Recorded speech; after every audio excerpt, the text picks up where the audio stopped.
PG welcome see you in PG point. आज के session में हम आपसे सीटेट लीक जो आपका पेपर हुआ है उसके रिगार्डिंग बात करने जा रहे होंगे, क्योंकि आपने ऑलरेडी बहुत सारे यूट्यूब पे वीडियोस भी देख लिए होंगे, फिर भी मेरे पास बच्चों के कमेंट आए, सो जितना मेरे को पता है मैं उतना आपके समक्ष साझा जरूर करना चाहूँगी। सबसे पहली बात, क्वेश्चन है आपका कि मैम सीटेट का री एग्जाम होगा या नहीं होगा। तो देखिए, ये कोई नई बात नहीं है कि पेपर लीक हुआ है, इससे पहले भी बहुत बार पेपर लीक वगैरह हुए हैं, है ना। तो क्या सभी का एग्जाम होगा दोबारा से? अगर होगा तो देखिए, पहली तो चीज ये समझिए, आपके सीटेट का एग्जाम हुए 2-3-4 दिन होने वाले हैं। और ऐसा नहीं है कि उनके पास न्यूज़ अपडेट नहीं गई होगी, उनके पास तो खबरें पहुंची गई होंगी, इस चीज़ पे वो जांच भी कर रहे होंगे, नो डाउट। तो पहली बात तो कि वैसे तो बहुत मुश्किल है कि इसका सीटेट का री एग्ज़ाम हो, क्योंकि आज से पहले सीटेट में री एग्ज़ाम जो है नहीं हुआ है और उसके बाद में और ऐसी खबरें आती नहीं है। लेकिन पेपर लीक हुआ, ये बात तो 100% सही है लगभग, है ना। लेकिन री एग्ज़ाम अगर होगा भी, मान लो अगर उन्होंने कह दिया कि हाँ री एग्ज़ाम होगा, तो उन सेंटर्स पे कराया जाएगा जिनका एग्ज़ाम जहाँ से लीक हुआ है, यानी कि क्वेश्चन पेपर जहाँ जिस एग्ज़ाम सेंटर से लीक हुआ है उस एग्ज़ाम सेंटर का पेपर लीक कराया जा सकता है। तो आप लोगों के सेंटर पे अगर ये सब चीज़ें नहीं हुई हैं तो आप लोगों को लोड लेने की कतई आवश्यकता नहीं है। आप लोग अपने जिस सब्जेक्ट की प्रिपरेशन कर रहे हैं, जो भी अपनी आने वाली वैकेंसी की तैयारी कर रहे हैं, वो एकदम फ्री माइंड होकर के यूज़ अपना करते रहिए। अब अगर मैम री एग्ज़ाम नहीं होगा तो फिर आपके दिमाग में एक क्वेश्चन आएगा कि मैम आंसर की कब तक आएगी। तो देखिए, वैसे तो यूट्यूब में आपने आंसर की देख ही ली होगी, मतलब आपके पास इस बार तो क्वेश्चन बुकलेट नंबर के साथ नहीं दिया गया है, आपको इस बार सीधे सीधे क्वेश्चन पेपर ही दे दिया गया है। तो आप लोगों ने आंसर की नो डाउट कि अपनी मैच की होगी, है ना। नहीं, और ऑफिशियली फिर कब तक आएगी, तो ये भी आप समझ लीजिए कि ऑफिशियली जो आंसर की है वो आपकी 15 दिन में आ जाती है लगभग, है ना।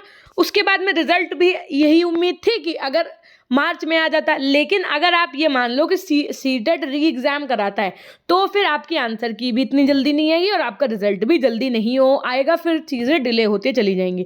लेकिन ये तभी होगा डिलेड जब सीटेट री एग्ज़ाम कराएगा। अगर सीटेट री एग्ज़ाम नहीं होता है तो आपकी आंसर की और रिजल्ट सब टाइमली आएगा। उसके बाद में एक बहुत बड़ा क्वेश्चन कि मैम अगला सीटेट कब होगा। तो जो अगला सीटेट है वो आपका जुलाई और अगस्त में होता है, ठीक है। जैसे ये वाला आपका दिसंबर जनवरी का साइकिल होता है, वैसे ही आपका नेक्स्ट सीटेट जो होता है वो जुलाई और अगस्त के बीच में होता है। उससे पहले आपके फॉर्म वगैरह फिल करवाए जाएंगे। अगला सीटेट मैम जो होगा वो ऑनलाइन होगा कि ऑफलाइन होगा, तो मोस्ट प्रोबेबली हर बार की तरह ही ऑफलाइन होगा। ऑनलाइन में बहुत ज़्यादा प्रॉब्लम्स आती हैं, बहुत ज़्यादा सेट्स वगैरह बनाने पड़ते हैं।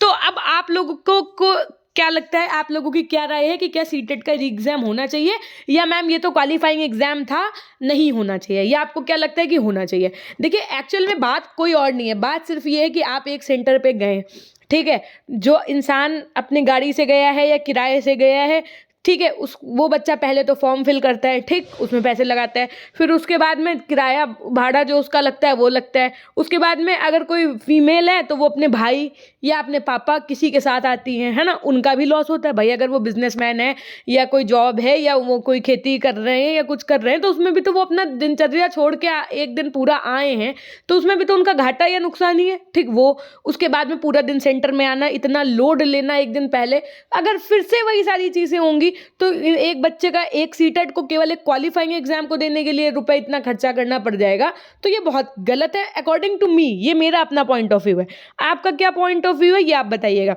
और बाकी हमेशा पॉजिटिव होकर के चलो। अगर मान लो पेपर लीक भी हुआ है, हम तो कहते हैं ठीक है पेपर लीक हुआ है, लेकिन जिन्होंने ये ऐसी नीच हरकत की होगी, जिसने भी ये की है नीच हरकत, है ना, आपको क्या लगता है कि क्या डेस्टिनी में उसके कभी जॉब लिखी होगी? जहाँ इतना कंपटीशन है, इतना पढ़ने वाला बच्चा है ना। हमें तो नहीं लगता कि ऐसे अगर आप निगेटिव काम करके आगे बढ़ोगे तो कितना भी आप आगे बढ़ जाओगे, सीटेट क्वालिफाई कर लोगे, फिर आगे जो एग्जाम होगा सुपर टेट। अब इतना एनईपी आ गई है कि अगर कहीं मान लो इंटरव्यू ले आए तब क्या करोगे आप? तब आपकी जगह पे कोई थोड़े ना दूसरा इंटरव्यू देने जा पाएगा, है ना। तो बहुत सी चीज़ें हैं, और देखो ये सब चीज़ें जड़ से ख़त्म की नहीं जा सकती, ये सब भ्रष्टाचार जड़ से कभी ख़त्म नहीं हो सकता, है ना। बाकी अब आपके पॉइंट ऑफ व्यू हम कमेंट सेक्शन में ज़रूर जानना चाहेंगे। आप चैनल को सब्सक्राइब जरूर कर लीजिएगा। आने वाली सभी वैकेंसीज़ के नोटिफिकेशन के वीडियोज़ के साथ में आपको इंस्टाग्राम पे भी अपडेट देती रहती हूँ, तो आप ऑफिशियली ज्वाइन कर सकते हैं। धन्यवाद।